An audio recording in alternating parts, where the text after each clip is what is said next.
Hello everyone, good morning. मैं Pravesh Sharma, welcome back to my channel. जैसा कि हमारा लगातार टॉपिक चल रहा है Erikson, psycho social theory of personality. आइए उसी के विषय में हम आगे देखते हैं। आज का हमारा पॉइंट है, यानी कि जो उन्होंने सिद्धांत दिए हैं उसमें सिद्धांत है 7th नंबर, मध्य वयस्क अवस्था, जननात्मकता बनाम स्थिरता, मिडल एडल्टहुड, जनरेटिविटी वीएस स्टेनेशन। तो आइए इसी विषय में हम आगे बात करते हैं।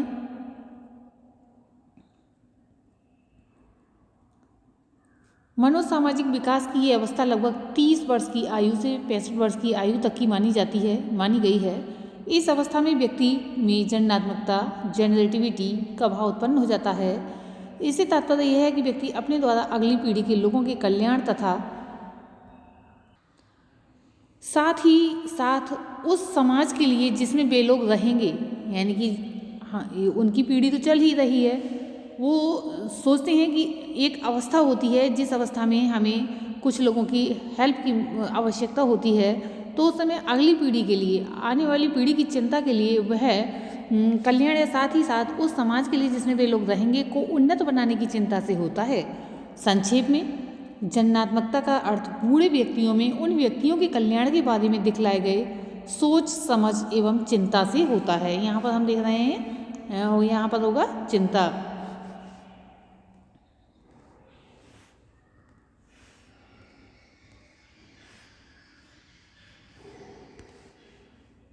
यहाँ पर चिंता रहेगा।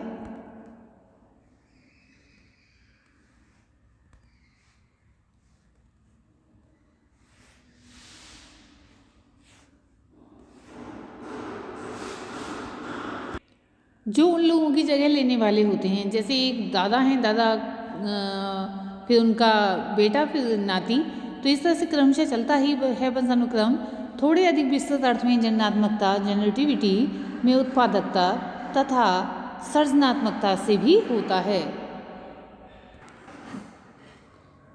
जब व्यक्ति में जननात्मकता, जनरेटिविटी की चिंता उत्पन्न नहीं होती है तो इससे स्थिरता उत्पन्न होने का खतरा बढ़ जाता है, यानी कि एक पीढ़ी के बाद दूसरी पीढ़ी में कितना गैप आ जाएगा, जो एक तरह की आत्मतल्लीनता, सेल्फ एवोपेशन की अवस्था कही जाती है, जिसमें व्यक्ति की अपनी व्यक्तिगत आवश्यकताएं एवं सुख सुविधा, कंफर्ट ही सर्वोपरि होता है, यानी कि अपने लिए सुख सुविधाएं किस प्रकार से मिलेंगी। ऐसे व्यक्ति को किसी दूसरे की चिंता तक भी नहीं होती है और सिर्फ वे अपने व्यक्तिगत सुख सुविधा के लिए ही अधिक परेशान रहते हैं। इस अवस्था की मनोसामाजिक संक्रांति, यानी कि साइको सोशल क्राइसिस का सफलतापूर्वक समाधान होने से व्यक्ति में एक विशेष तरह की मनोसामाजिक शक्ति, यानी कि साइको सोशल स्ट्रेंथ की उत्पत्ति होती है, जिसे इरिक्सन ने देखभाल यानी कि केयर की संज्ञा दी है, यानी कि हमारी देखभाल हो पाएगी आगे जाकर। देखभाल का गुण सचमुच में उदासीनता के गुण का एक ही विपरीत गुण है। इसमें दूसरों के कल्याण की चिंता अधिक होती है।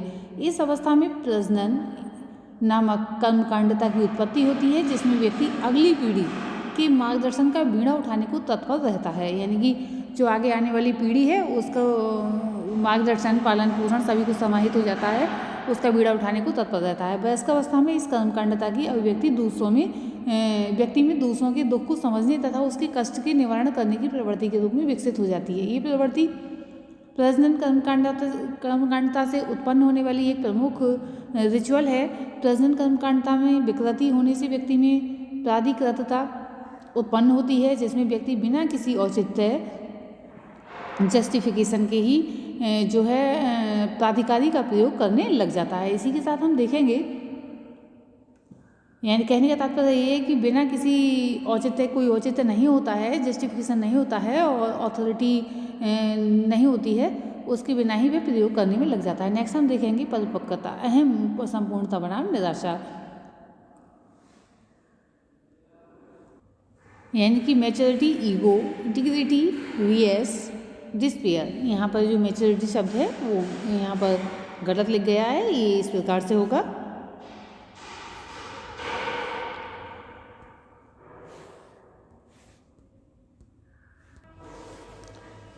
तो इसके बारे में हम देखेंगे इरिक्शन की मनोसामाजिक विकास साइको सोशल डेवलपमेंट की अंतिम अवस्था परिपक्वता यानी कि मैच्योरिटी की अवस्था होती है, जो लगभग 65 वर्ष तथा उससे अधिक की आयु यानी कि मृत्यु तक की अवस्था को अपने में सम्मिलित करती है। सभी संस्कृति में इस अवस्था को बुढ़ापा की अवस्था कहा गया है। इसके सामने कई तरह की चुनौतियां यानी कि चैलेंजेस होते हैं। इसमें गिरते हुए शारीरिक स्वास्थ्य एवं शक्ति के साथ उचित समायोजन, अवकाश प्राप्ति से आय में उत्पन्न कमी, अपने दोस्त या समकालीन की मृत्यु तथा अपने उम्र समूह के साथ संबंधन एफिलिएशन की आवश्यकता अधिक प्रधान होते हैं। इस अवस्था में व्यक्ति का ध्यान भविष्य से हटकर अपने बीते दिनों पर विशेषकर उनमें प्राप्त सफलताओं या असफलताओं की ओर अधिक होता है। इरिक्शन के अनुसार इस अवस्था में कोई स्पष्ट नया मनोसामाजिक संक्रांति साइकोसोशल क्राइसिस की उत्पत्ति नहीं होती है। व्यक्ति अपने पिछले मनोसामाजिक अवस्थाओं जो भी होती हैं, अपनी पिछली मनोसामाजिक अवस्थाएं का समन्वय एवं मूल्यांकन करता है। इससे उसमें अहम संपूर्णता, ईगो, इंटीग्रिटी के भाव उत्पन्न होते हैं। इस अवस्था में व्यक्ति को मृत्यु यानी कि जो डेथ होती है उससे डर नहीं लगता, क्योंकि ऐसे व्यक्ति अपने बाल बच्चों एवं सृजनात्मक उपलब्धियों के माध्यम से अपने अस्तित्व को जो है जारी समझते हैं। इरिक्सन का ये भी मत है कि ये वह अवस्था है जिसमें व्यक्ति में परिपक्वता अपने वास्तविक अर्थ में पैदा होती है तथा बुद्धिमत्ता का व्यवहारिक ज्ञान, प्रैक्टिकल सेंस ऑफ विजडम यानी कि व्यक्ति में उत्पन्न हो जाता है। इस अवस्था का प्रमुख मनोसामाजिक शक्ति यानी कि साइकोसोशल स्ट्रेंथ परिपक्वता होती है।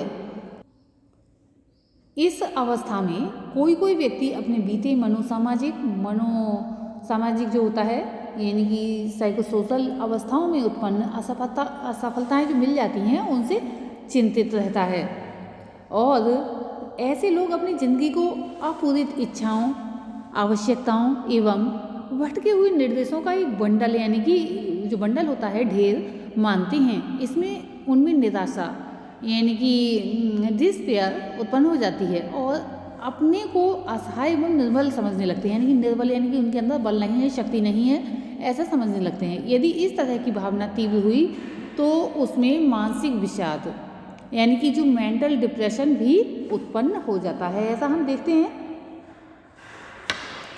इस अवस्था में व्यक्ति में समन्वय, इंटीग्रल जैसे कर्मकांड का रिचुअलाइजेशन का विकास होता है, जिसमें व्यक्ति अपनी जिंदगी की वास्तविकताओं जो रियलिटीज़ होती हैं में अर्थ एवं बुद्धिमत्ता विजडम की खोज करता है।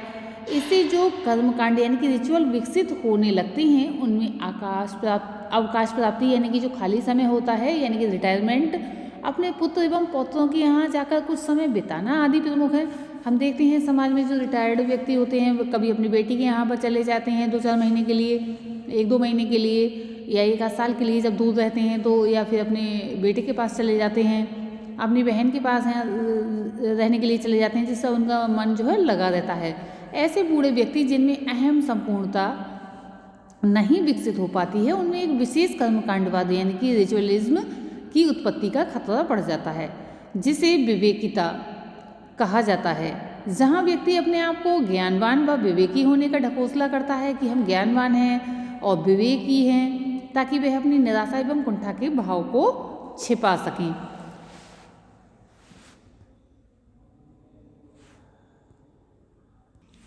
इस प्रकार हम निष्कर्ष रूप में कह सकते हैं कि इरिक्शन यानी कि इनका इवैल्यूएशन अगर करें, इरिक्शन के सिद्धांत का मूल्यांकन करें तो इनके कुछ गुण हैं जो इस प्रकार स्पष्ट किए जा सकते हैं। इरिक्शन ने एक ऐसा सिद्धांत का प्रतिपादन किया जिसमें व्यक्ति के विकास एवं संगठन की व्याख्या करने के लिए समाज एवं स्वयं व्यक्ति की भूमिकाओं पर समान रूप से बल डाला गया है। इस तरह का बल हम अन्य किसी सिद्धांत में नहीं पाते हैं। इरिक्सन ने अपने इस सिद्धांत में किशोरावस्था की अवस्था को काफ़ी महत्वपूर्ण एवं संवेदनशील बतलाया है, जिससे उनके सिद्धांत में कुछ खास खूबी आ जाती है। फ्राइड ने अपने सिद्धांत में तुलनात्मक रूप से इस अवस्था के महत्व को गौण रखा था। इरिक्सन ने अपने व्यक्तित्व सिद्धांत में आशावादी दृष्टिकोण अपनाया है, जिसका सबूत हमें इस बात से मिल जाता है कि उन्होंने कहा कि प्रत्येक मनोसामाजिक अवस्था में संभावित कमजोरियाँ यानी कि वीकनेस एवं सामर्थ्य स्ट्रेंथ अलग अलग होते हैं। अतः किसी एक अवस्था में सफलता होने से दूसरे अवस्था में सफलता होगी और एक में असफलता होने से दूसरे में असफलता होगी, ऐसा नहीं कहा जा सकता। एरिक्सन के व्यक्तित्व सिद्धांत में जन्म से लेकर मृत्यु तक की मनोसामाजिक घटनाओं साइकोसोशल इवेंट्स को व्यक्तित्व के विकास यानी कि डेवलपमेंट एवं समन्वय इंटीग्रेशन की व्याख्या में सम्मिलित किया गया है, जो अपने आप में विशिष्टता का पात्र है। इसके अलावा कुछ मनोसामाजिक सिद्धांत के अवगुण भी दिखाई देते हैं, जो कि इस प्रकार से हैं। कुछ आलोचकों का मत है कि एरिक्सन ने अपने व्यक्तित्व सिद्धांत में जरूरत से ज़्यादा आशावादी दृष्टिकोण को अपनाया है। मानव प्रकृति यानी कि जो ह्यूमन नेचर होता है के बारे में इतना अधिक आशावादी दृष्टिकोण से उनके सिद्धांत में अव्यवहारिकता जैसी जान पड़ती है। एरिक्सन ने इस आलोचना का खंडन करते हुए कहा कि उसने प्रत्येक मनोसामाजिक अवस्था में एक विशेष संक्रांति यानी कि क्राइसिस की बात जो कही है, उससे आलोचकों का ऐसा सोचना निराधार है, यानी कि उसका कोई आधार ही नहीं है। उसने प्रत्येक अवस्था में धनात्मक अहम गुण यानी कि जो पॉजिटिव ईगो क्वालिटी के साथ ही साथ ऋणात्मक अहम गुण निगेटिव ईगो क्वालिटी की बात भी कही है। अविश्वास, मिसट्रस्ट, लज्जाशीलता, शेम कुछ ऐसे ही ऋणात्मक अहम गुण के उदाहरण हैं जो व्यक्ति में चिंता, एंजाइटी जिसे बोलते हैं कि एक सतत स्रोत हैं यानी कॉन्टिन्यूअस सोर्स हैं। इससे स्पष्ट होता है कि उन्होंने अपने सिद्धांत में आशावादी दृष्टिकोण के साथ ही साथ वैसे दृष्टिकोण को भी अपनाया है जिससे व्यक्ति में चिंता आदि उत्पन्न हो जाते हैं। कुछ आलोचक मानते हैं कि एरिक्सन ने अपने सिद्धांत में फ्राइड के व्यक्तित्व सिद्धांत को मात्र सरल कहने के अलावा कुछ नहीं कहा है। तो ऐसे एरिक्सन ने अपने व्यक्तित्व सिद्धांत में उपाहम, इड एवं अचेतन अनकॉन्शियस को हटाकर सादा बल अहम यानी ईगो, चेतन मन कॉन्शियस माइंड पर दिया है तथा व्यक्तित्व विकास में इन्हीं को सर्वोपरि माना है। परंतु सचमुच में इसे एरिक्सन के सिद्धांत की एक आलोचना नहीं माना जा सकता। हाँ, इसे एक बिंदु अवश्य माना जा सकता है जहाँ पर एरिक्सन का सिद्धांत फ्राइड के सिद्धांत से भिन्न है। तो आज की इस वीडियो में हमने देखा 8th पॉइंट, 7th पॉइंट और 8th पॉइंट। आज की इस वीडियो में इतना ही। धन्यवाद।